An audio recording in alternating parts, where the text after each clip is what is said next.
Il est 13h, bonjour à tous, merci de votre attention. Tout de suite, les titres à la une de l'actualité. Le Premier ministre Robert Begré-Mambé a procédé hier jeudi 4 juillet au lancement officiel du projet de construction de logements en location-vente et en location simple. C'était à la cité policière BAE de Yopougon. 25 000 logements sociaux seront construits dans le cadre de ce projet. On en parle dans cette édition. Ouverture hier jeudi à Abuja, capitale de la République fédérale du Nigeria, de la 92e session ordinaire du Conseil des ministres de la CEDEAO. Réunion préparatoire des dossiers et rapports à soumettre à la conférence des chefs d'État qui se réunira dimanche prochain dans la capitale nigérienne. Notre reporter Mahama Traoré est à Abuja. Son point à suivre dans cette édition. À football, CAN 2024, tirage au sort effectué. Les éléphants de Côte d'Ivoire dans la poule G. Les champions d'Afrique connaissent leurs adversaires, la Zambie, la Sierra Leone et le Tchad. On en parle également dans cette édition. Voilà pour l'essentiel. Madame, monsieur, bonjour et merci de nous suivre. Une maison pour sa famille, un havre de paix pour sa retraite, un héritage à léguer à ses enfants, on peut le dire, tout le monde en rêve, mais pas toujours évident de transformer ce rêve en réalité. Les moyens financiers d'achat direct d'un logement faisant défaut, la location-vente pourrait être la solution. Hier jeudi, le Premier ministre Robert Begré-Mambé a procédé au lancement officiel du projet de construction de logements en location-vente et en location simple. C'était à la cité policière BAE de Yopougon. 25 000 logements sociaux seront construits dans le cadre de ce projet. Son objectif, permettre à tout Ivoirien, quel que soit le poids de son portefeuille économique, de pouvoir se loger et devenir propriétaire. Reportage. Des logements en location-vente et location simple bientôt construits pour le bonheur des populations ivoiriennes. Le lancement effectif du projet s'est tenu dans la commune de Yopougon, à la cité policière BAE, en présence du chef du gouvernement, Robert Begré-Mambé, partenaire financier du gouvernement de Côte d'Ivoire. Dans le cadre de ce projet, la Banque arabe de développement économique en Afrique, aux côtés de l'État de Côte d'Ivoire, depuis aujourd'hui 50 ans. Nous lançons avec vous le programme d'urgence de 25 000 logements pour les personnes à faible revenu. Et la BADEA se réjouit d'accompagner le gouvernement de la Côte d'Ivoire dans ce programme de développement, et ce, grâce à la décision du conseil d'administration de la BADEA d'accompagner le gouvernement avec un prêt de 75 millions de dollars, soit environ 45 milliards de francs CFA. Sur une partie du site de la BAE, dans la commune de Yopougon, qui accueille cette cérémonie, 10 hectares précisément, des logements seront construits. Le ministre de l'Intérieur et de la Sécurité, Diomandé Vagondo, se réjouit de l'initiative qui profitera aisément aux fonctionnaires de police. La construction de ces logements et leur mise à disposition des populations, dont font partie intégrante les fonctionnaires de police, répond à un triple besoin.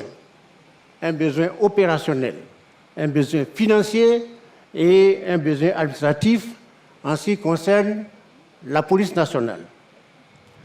Je voudrais donc féliciter mon collègue, Monsieur le ministre de la Construction et de l'Urbanisme, pour tous les efforts qui ont été consentis pour mener à bien ce vaste projet que tous nous attendions avec une grande impatience. Ce projet occasionnera sans aucun doute cette proximité de nos policiers avec leur lieu de travail, économisant ainsi beaucoup d'énergie dans les déplacements, mais aussi privilégiant par la même occasion l'opportunité des rassemblements inopinés afin que ces forces-là soient disponibles en un clin d'œil.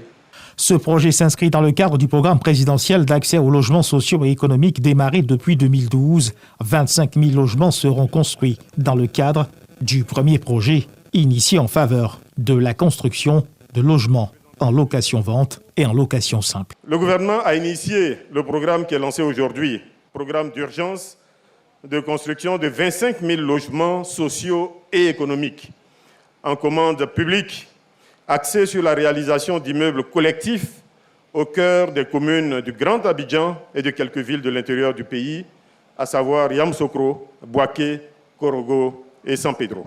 La réalisation d'appartements de type R+9 à Abidjan et de type R+4 à l'intérieur du pays. Je voudrais rassurer les uns et les autres que des mesures sont prévues pour la gestion des copropriétés dans ce programme, afin d'assurer à long terme la préservation des constructions et le confort des habitants.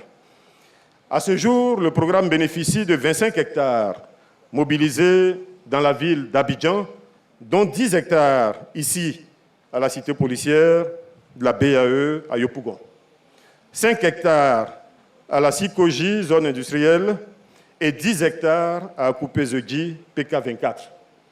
Et nous avons également sécurisé environ 24 hectares dans les villes de l'intérieur du pays.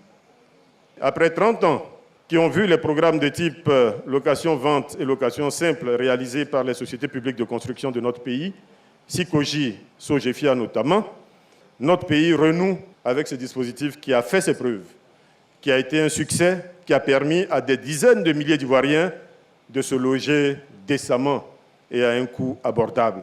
Le chef du gouvernement, Robert Begré-Mombé, a rappelé toute l'importance de ce projet pour le président de la République, Alassane Ouattara, et s'est prononcé sur le processus d'attribution et d'acquisition de ces logements.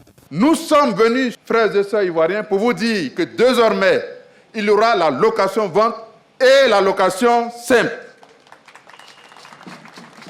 Voici la grande nouvelle du jour. Personne ne sera exclu. Nous allons voir avec le ministre de la Construction, il y aura très peu de choses à payer. Ce ne sera pas 5 mois de loyer, ce ne sera pas 20 mois de loyer. Vous payez un petit loyer et vous rentrez dedans.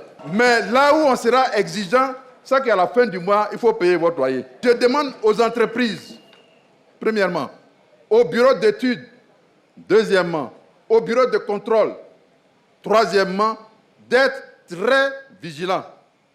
Il faut respecter les prix que vous avez annoncés, les délais sur lesquels vous êtes engagés et la qualité que les Ivoiriens attendent.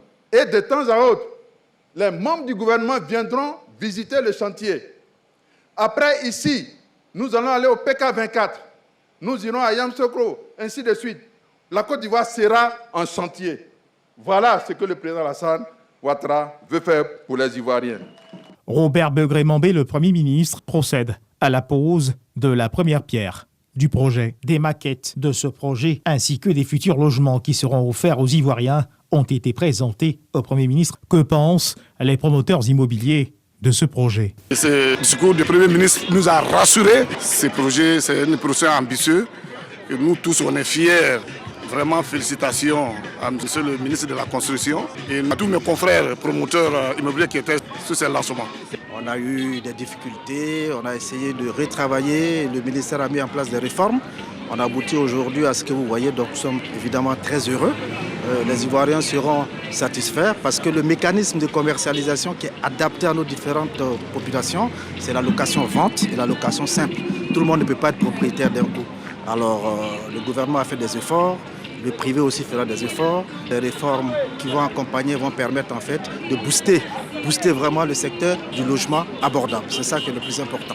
Un projet cher au chef de l'État, Alassane Ouattara, est très attendu par les populations ivoiriennes. L'État de Côte d'Ivoire travaille ainsi à répondre aux attentes formulées par les Ivoiriens en matière d'accès aux logements sociaux. Un peu plus tôt dans la matinée, le Premier ministre Robert Begré-Mombé présidait la cérémonie commémorative des 40 ans d'existence de la Compagnie commune de réassurance des États membres de la CMA, une organisation qui a pour mission, entre autres, de promouvoir le développement des activités nationales d'assurance et de réassurance dans les pays membres. Elle affiche une santé financière exemplaire qui a d'ailleurs été saluée au cours de cette célébration. Jean-Luc Mambo. Un chiffre d'affaires d'environ 118 milliards de francs CFA en 2023 pour un bénéfice net de plus de 10 milliards, en hausse de 22% par rapport à 2022. C'est une organisation en parfaite santé financière qui célèbre, en présence du Premier ministre Robert Begré-Mombé, ses 40 ans d'existence. Cette performance, la compagnie commune de réassurance des États membres de la CIMA la tient de la synergie de l'ensemble de ses parties prenantes depuis 4 décennies. Je voudrais inviter tous les partenaires et acteurs des marchés à renouveler leur confiance à la SICARI, dont la proximité, la disponibilité et l'expertise ne vous ont jamais fait et ne vous seront jamais défaut dans la gestion de vos affaires. La SICARI, dont le principal objectif est de promouvoir le développement des activités nationales d'assurance et de réassurance dans les pays membres pour le développement économique de l'Afrique, reste néanmoins confrontée à des défis. En ce qui concerne la Côte d'Ivoire, premier marché de l'espace CIMA, elle entend continuer à mettre à la disposition de la SICARE les commodités nécessaires à son développement.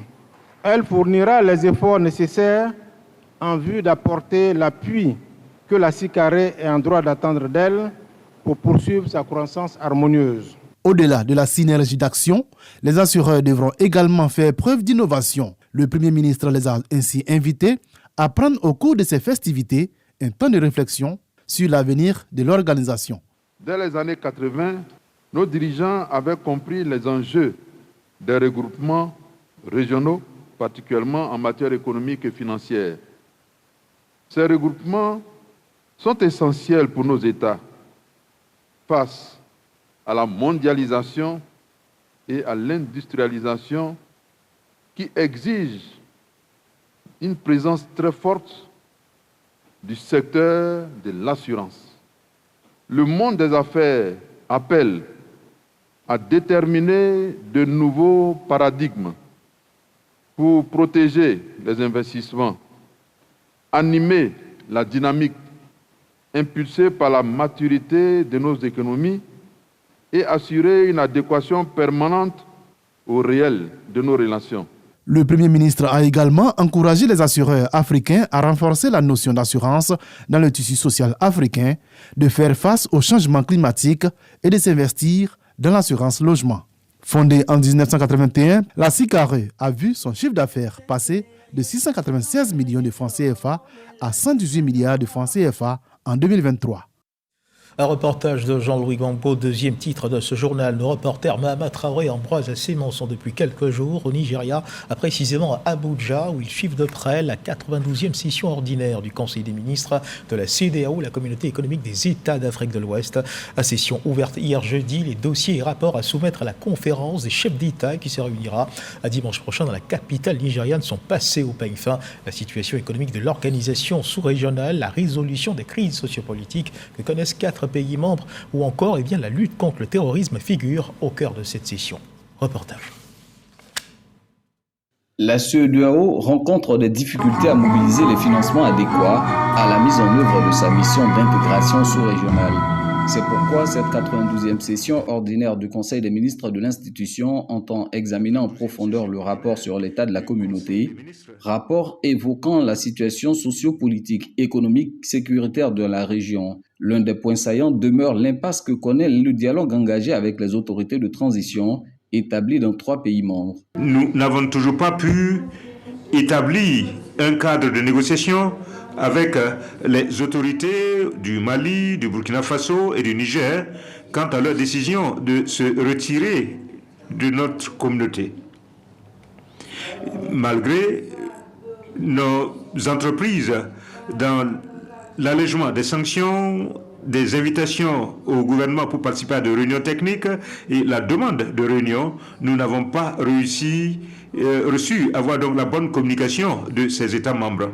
S'il faut envisager de nouvelles approches de concertation afin de résoudre les crises, le président de la commission de la CEDEAO préconise alors une démarche prospective. Nous proposons un sommet spécial pour discuter de l'avenir de notre communauté afin d'examiner l'évolution dans le monde et son impact sur notre communauté, afin donc de repenser notre intégration en termes de gouvernance, de relations envers les partenaires extérieurs, les normes et les valeurs de notre communauté et l'approche aux questions naissantes telles que les nouvelles technologies, les médias sociaux, les fausses informations. Les propositions et résolutions de ce Conseil des ministres seront soumises à la conférence des chefs d'État et de gouvernement qui se réunira ce dimanche 7 juillet à Abuja. Je voudrais vous inviter à vous ouvrir à des dialogues constructifs. Notre force réside dans notre diversité et c'est à travers notre partage d'expériences que nous serons en mesure de mettre en place des solutions innovantes pour répondre à nos défis. Je voudrais que nous réfléchissions ensemble dans un esprit de pensée critiquée pour améliorer l'intégration et le bien-être de nos citoyens. Un autre dossier inscrit à l'ordre du jour de cette session Il s'agit de l'opérationnalisation de la force de lutte contre le terrorisme de la CEDEAO. Le financement de cette force est au cœur des réflexions. Et en attendant l'ouverture de la conférence des chefs d'État de la CEDEAO, éventuellement les grandes décisions qui en découleront ce 5 juillet, l'heure est à la célébration en Côte d'Ivoire de la journée nationale de l'arbre autour du thème suivant « Je plante un arbre pour un lendemain où il fera beau ». De 25 000 hectares de déforestation en 2021 contre 47 000 en 2019, de multiples initiatives ont été engagées par la Côte d'Ivoire pour tenter de redonner vie à son couvert forestier. L'occasion de cette célébration offre au ministre des Eaux et Forêts de faire une déclaration afin de sensibiliser sur les bonnes pratiques et nouvelles habitudes, attendant à mettre dans nos habitudes citoyennes de protection de l'arbre. Propos recueillis par Franck Quadio. Entre 1900 et 2019, une forte dégradation de notre couvert forestier est constatée, facteur déclenchant défrichement abusif, feux de brousse, orpaillage illégal entre autres. En réaction, une action vigoureuse de l'État qui a permis une tendance baissière de la déforestation de 47 000 à 26 000 hectares en 2021. Ce résultat encourageant doit être suivi et amélioré. C'est ce qui permettra au ministère des Eaux et Forêts de garantir une disponibilité des terres restaurées, une pluviométrie maîtrisée, une ressource en eau en quantité et en qualité, conditions essentielles pour garantir la sécurité alimentaire.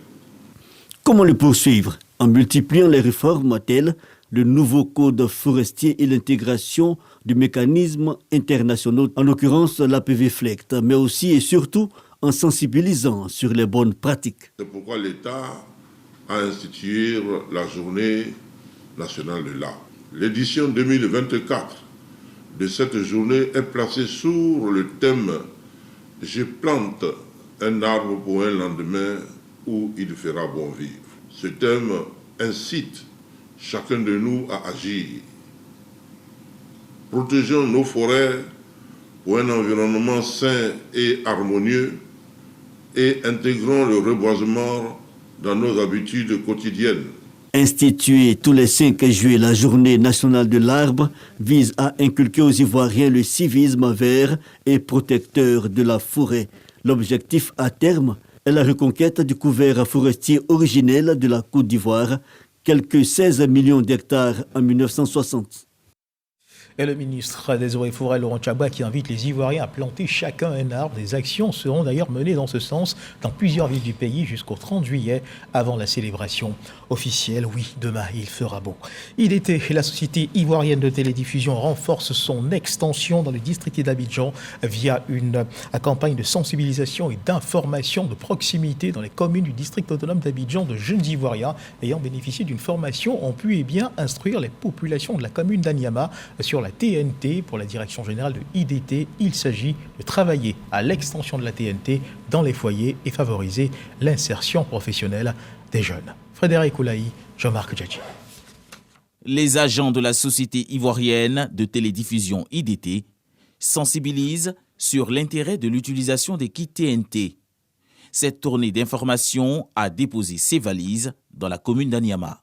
La formation que nous avons reçue nous a permis vraiment de parler à cette population d'Anyama, et ces personnes aussi ont compris au fait l'importance d'avoir la TNT. Nous sillonnons toutes les villes de la Côte d'Ivoire, y compris les différentes communes du district autonome d'Abidjan. Le directeur général de la société ivoirienne de télédiffusion, M. Yeo Adama Benoît, attache une certaine importance à ce projet, car il s'agit des jeunes qui sont formés à travers tout le pays. Et c'est à eux de diffuser donc le message auprès des populations sur la TNT et comment acquérir le kit TNT et même aller jusqu'à l'installation dans les foyers. Cette campagne, une opportunité de formation pour les jeunes du district autonome d'Abidjan. Accroître le taux de pénétration de la télévision numérique terrestre est approuvé par le conseil municipal d'Anyama. Ce projet qui permet véritablement de donner de l'emploi à nos jeunes, qui les a outillés et qui naturellement aide aujourd'hui nos populations à bien accueillir les offres de la TNT. Et nous-mêmes, nous sommes impliqués sur instruction de Madame le maire, Madame Fatima Bamba, qui elle-même non seulement a été très heureuse d'accueillir le projet, mais s'est impliquée et qui a même été là le jour donc du lancement du projet. Le projet d'extension de la TNT constitue une aubaine d'insertion pour les jeunes. 300 jeunes à Tiasalé, 500 dans le Ifou et 100 à Daloa ont bénéficié de formations au métier d'installation de l'antenne TNT dans les ménages. On parle à présent de perspectives, mais de perspectives en matière de rentrée universitaire dans le cadre de l'année académique 2023-2024 de l'Université Polytechnique de Mans qui s'est achevée. Le président de cette université, le professeur Lassina Coulibaly, a organisé une conférence de presse. Il était question pour lui de dresser le bilan de l'année académique et de mettre en lumière les perspectives pour la nouvelle entrée universitaire 2024-2025. Christophe Haïm demandé, Jean-Marc Tchatchi. L'année académique 2023-2024 est à son terme à l'Université Polytechnique de Mans. Au cours de sa conférence de presse, le président de l'UPM, le professeur Lassina Coulibaly, dresse le bilan de cette institution. Concernant les licences 3, le taux de réussite provisoire est de, pour la licence en sciences géologiques et minières, 68%. Pour la licence sciences naturelles, 52,88%. Pour la licence sciences physiques, 33,48%. Concernant les masters, le niveau master 1, recherche et professionnel, les taux de réussite provisoire varient entre 80 et 100%. À la fin des examens de la première session du premier semestre, nous avons mis en place un tutorat dit actif dans le but d'améliorer les performances académiques de nos apprenants. De grandes perspectives sont prévues pour sa prochaine rentrée universitaire 2024-2025. Nous avons demandé l'ouverture à l'international du recrutement de nos étudiants dans nos classes préparatoires et les écoles d'ingénieurs de l'UPM. Ouvert en 2017, l'Université Polytechnique de Mans est un établissement public administratif d'enseignement supérieur et de recherche pluridisciplinaire. Sa mission principale, assurer la formation des cadres scientifiques et techniques, spécialistes du développement local, rural et communautaire. Et les meilleurs élèves de la sous-préfecture de Lopou ont été célébrés à travers une journée de l'excellence. La journée de l'excellence organisée par Victor Akessé, consul de la Côte d'Ivoire au Niger. Ces élèves ont été exhortés à maintenir le cap de l'excellence. C'est ce que nous dit Éric Goré. Voici les meilleurs élèves de la sous-préfecture de Lopou dans le département de Dabo. Ces enfants qui se sont distingués au cours de la rentrée scolaire 2023-2024 voient leur mérite reconnu. Ils font la fierté de toute la sous-préfecture. C'est inédit dans ce village de Nouvelle-Osrou qui accueille l'événement grâce à un fils de la localité, Victor Akessé, consul de la Côte d'Ivoire au Niger. Du primaire au secondaire, les bénéficiaires ont par niveau obtenu des moyennes allant jusqu'à 16 sur 20 pour le secondaire et 19 sur 20 pour le primaire. Occasion pour le sous-préfet d'encourager ses élèves à continuer le travail bien fait. Le seul secret de la réussite, quel que soit ce que vous voulez faire, c'est d'aller à l'école et d'apprendre, accepter d'apprendre et faire un effort pour avancer. Tous ces enfants à qui vous avez remis aujourd'hui ces petits cadeaux pour les récompenser, pour les féliciter, ils n'oublieront jamais. Invité spécial à cette cérémonie d'excellence, Hamza Diaby, meilleur présentateur du journal télévisé de Côte d'Ivoire, a été félicité par les organisateurs. Il a reçu un petit soutien financier. Tu es excellent, tu as prôné l'excellence et ici, je veux ériger un lycée d'excellence. Les filles ont occupé une bonne place en cette journée d'excellence des meilleurs élèves de la sous-préfecture de Lopou. Les femmes commencent à vraiment émerger et travailler. Et vous constatez que de nos jours, dans les banques, par exemple, il y a une majorité de femmes qui sont cadres. Les femmes ont pris conscience qu'elles doivent travailler pour ne pas toujours dépendre de leur mari. Cette cérémonie d'excellence a été un moment de communion entre le corps enseignant et les parents d'élèves. C'est le collège Victor Akessé de Nouvelle-Osrou qui a servi de cadre.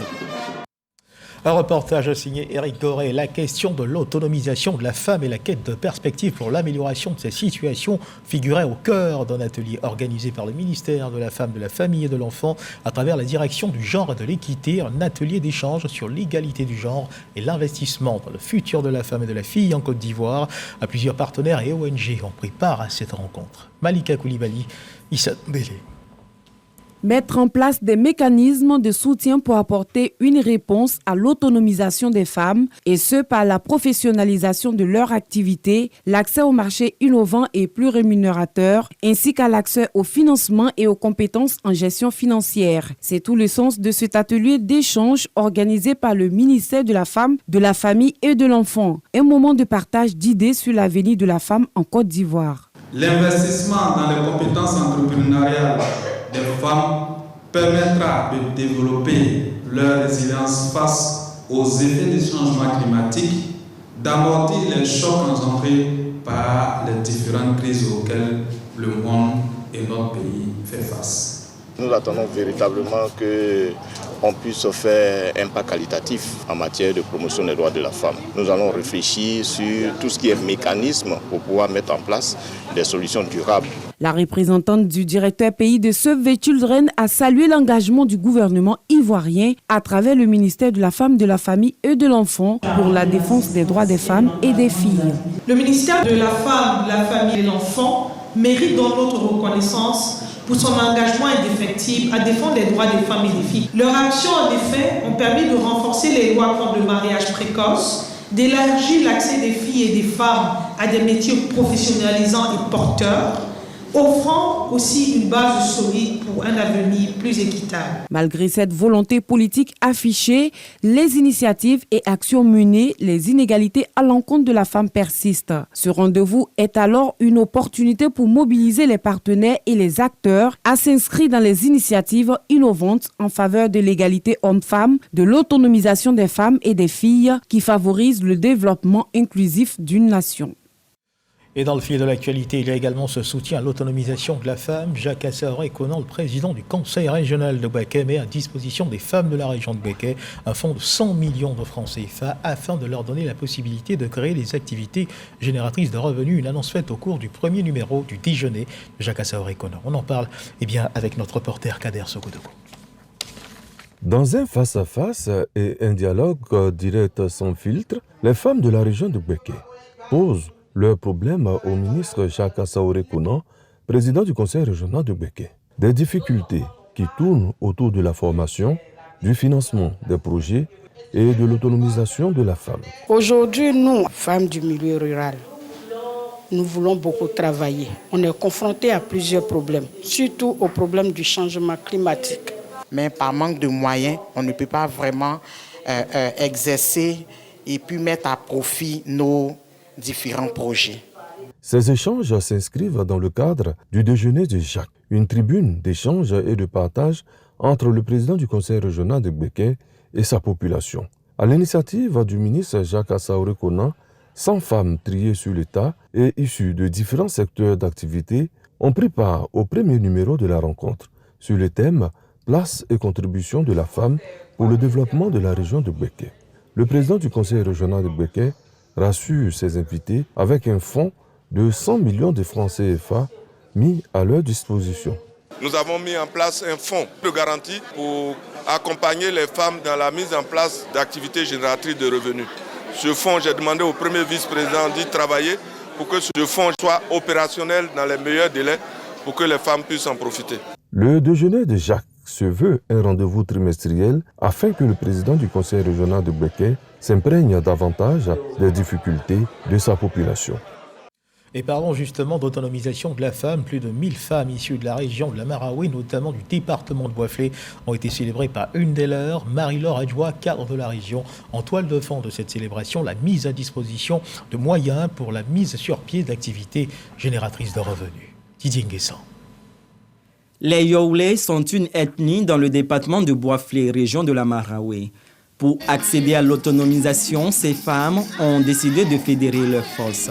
Marie-Laure Adjoa, fille et cadre de la région, a initié une fête à l'endroit de ces femmes dénommée « Célébration des mamans ». Cette initiative vise à rendre hommage aux mamans, à l'autonomisation de la femme Youlé, mais surtout à une cohésion sociale. Plus de 430 femmes ont reçu des présents de la part de l'initiatrice en présence des cadres et chefs coutumiers. Je suis vraiment honorée par cette distinction que je viens d'avoir et à travers moi, toutes les femmes Youlé qui ont été honorées aujourd'hui se sentent vraiment contentes. Une initiative très appréciée par la représentante du parrain. Nous estimons qu'il est important de soutenir l'autonomisation des femmes et spécialement des femmes Yorwe.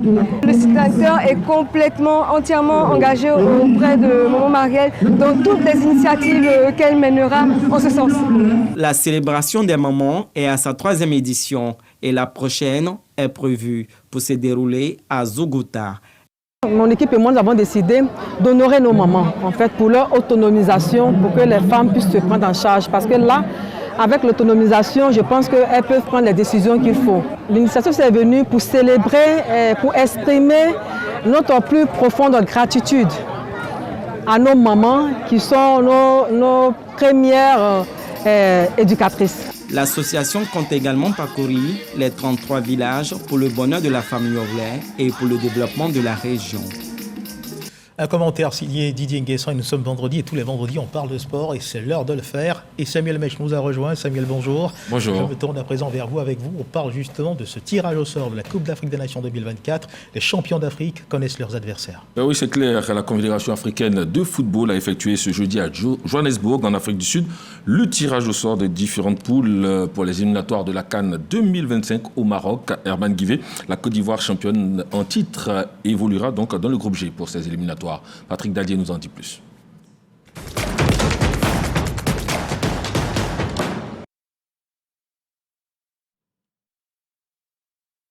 « 48 nations reparties en 12 groupes de 4 équipes. Les champions d'Afrique, les éléphants héritent du groupe G, en compagnie de la Zambie, vaincue en 2012, le Tchad et la Sierra Leone, qui avaient réussi l'exploit en 2021, 2-2, face aux Ivoiriens. Si la Zambie et la Sierra Leone peuvent donner du fil à retordre à Franck Kessié et à ses coéquipiers pendant ces éliminatoires, la sélection tchadienne sert encore à l'apprentissage et rêve de jouer. Les troupes faites. Le coup d'envoi des éliminatoires est annoncé pour septembre 2024. Seules les 2 meilleures équipes seront retenues par poule au terme du mini-championnat. 23 nations iront à la CAN 2025 au Maroc, le pays hôte qui complète la liste à 24. Avec ce tirage au sort, débutent les hostilités de la 35e édition de la Grand-Messe du football africain, dont les phases finales sont prévues en décembre 2025. Alors Samuel, dites-nous, pour ce tirage, peut-on parler d'un tirage favorable pour la Côte d'Ivoire ? Et oui, Herman Guivet, plusieurs spécialistes en tout cas s'accordent pour dire que sauf cataclysme, la Côte d'Ivoire devrait pouvoir donc se tirer d'affaire parce que c'est un groupe taillé pour les champions d'Afrique, pour qu'ils soient naturellement donc en toute maîtrise. Le groupe de FAMS ne devrait pas souffrir pour obtenir sa qualification pour Maroc 2025. Et il y a en dehors du groupe de la Côte d'Ivoire des groupes qui seront assurément suivis, très suivis. Et c'est clair, des groupes avec des équipes très ambitieuses, comme dans le groupe A où nous aurons donc Tunisie, Madagascar, Comores, Gambie, un groupe qui sera très suivi. Dans le groupe B aussi, on aura Maroc, Gabon, Centrafrique, Lesotho. Et puis le groupe C, Égypte, Cap-Vert, Mauritanie, Botswana. On peut le dire, on aura de gros chocs donc à venir, tels qu'un Sénégal, Burkina Faso par exemple. Pourquoi pas ? Côte d'Ivoire, Zambie. On aura Maroc, Gabon et un certain RDC, Guinée qui pourrait satisfaire donc les amoureux du ballon rond. Alors à l'affiche du sport ce 13h, nous avons également les JO de Paris en 2024, le COCAN qui met les volontaires en mission à Paris. Et oui, pour avoir œuvré avec succès à l'organisation de la CAN 2023 ici en Côte d'Ivoire, remportée d'ailleurs par notre pays, 7 volontaires ivoiriens donc ont été cooptés pour prendre part à l'organisation des Jeux de Paris 2024. Ils ont été mis en mission par le président du COCAN, François-Albert Amichia. Arsène Kouassi y était. 7 Ivoiriens ont été retenus pour participer à l'organisation des 33e Jeux olympiques de Paris 2024. Bien avant leur départ pour la capitale française, ils ont été mis en mission par le président du COCAN, François-Albert Amichia, entouré du directeur exécutif Moumouni Silla et du premier vice-président de la FIF, Malik Toué. François-Albert Amichia s'est dit fier de ces jeunes qui ont œuvré à la réussite de la CAN de l'hospitalité, être à ce rendez-vous de l'olympisme qui célèbre le centenaire de sa première organisation en France. Vous avez une lourde responsabilité, mais en même temps, nous savons que ce que vous avez fourni ici vous permet de relever ce grand défi, ce grand challenge. Vous avez la bénédiction du COCAN. Vous avez la bénédiction du ministère délégué au sport. Vous avez la bénédiction de la primature qui est chargée des sports. Vous avez la bénédiction du président de la République de Côte d'Ivoire pour y aller. Au nom de ses amis, la porte-parole se dit honorée et fière de ce nouveau défi. C'est une joie immense que nous ressentons d'avoir été sélectionnés. Nous allons donner notre maximum pour pouvoir continuer ce qu'on a commencé ici. Désormais investis de cette mission, les 7 volontaires ivoiriens qui ont travaillé dans les commissions logistiques, transport, billetterie et programmes volontaires de la CAN 2023 ont à cœur d'apporter leur expertise ivoirienne à ces Jeux olympiques de Paris qui se tiendront du 26 juillet au 11 août 2024. Et justement, pour parler des JO, est-ce que les éléphants basketteurs seront présents à ce grand rendez-vous sportif? Malheureusement, non. Herman Guivet, l'information est tombée ce matin même. C'est le président de la Fédération ivoirienne de basketball qui l'a annoncé avec grand regret. La Côte d'Ivoire, donc, à travers son basket, ne sera pas au JO 2024 parce que les éléphants basketteurs ont été battus donc, au TQ par la Lituanie 94-93. Ils ont eu une autre défaite face au Mexique 92-81 et cela donc annule le ticket ivoirien pour les JO pour ce qui concerne donc le basket. D'accord Samuel, regardons à présent l'Euro 2024 avec le programme des quarts de finale. Ben ouais, un programme assez alléchant et on peut le dire que les téléspectateurs de la RTI seront servis. Ils auront une raison pour rester dans leur canapé parce qu'on aura des matchs assez importants pour ces quarts de finale. Ce vendredi déjà, aujourd'hui, nous aurons l'Espagne avec Lamine Yamal qui va tenter de freiner l'Allemagne, pays hôte qui veut garder d'ailleurs le trophée à la maison. Espagne-Allemagne, c'est à 15h30 la prise d'antenne avec Angeval Thierry. Et c'est la vraie guerre des étoiles entre ces deux nations, Espagne et Allemagne, donc deux nations les plus titrées de cet Euro. Demain, samedi 6 juillet, nous aurons une autre affiche assez intéressante à partir de 15h30, toujours en direct sur RTI 1, Angleterre-Suisse. Voici pour ce qui est donc du menu. Alors Samuel, dites-nous, est-ce que votre cœur bat pour l'une de ces équipes? Oui, pour l'Allemagne, qui est quand même en train de créer son histoire et qui voudrait pouvoir garder ce trophée. D'accord, on attend de voir ce que la rencontre de ce soir va donner. Madame, monsieur, merci de nous avoir suivis. Ce journal est terminé. Bon début d'après-midi. Dieu garde la Côte d'Ivoire.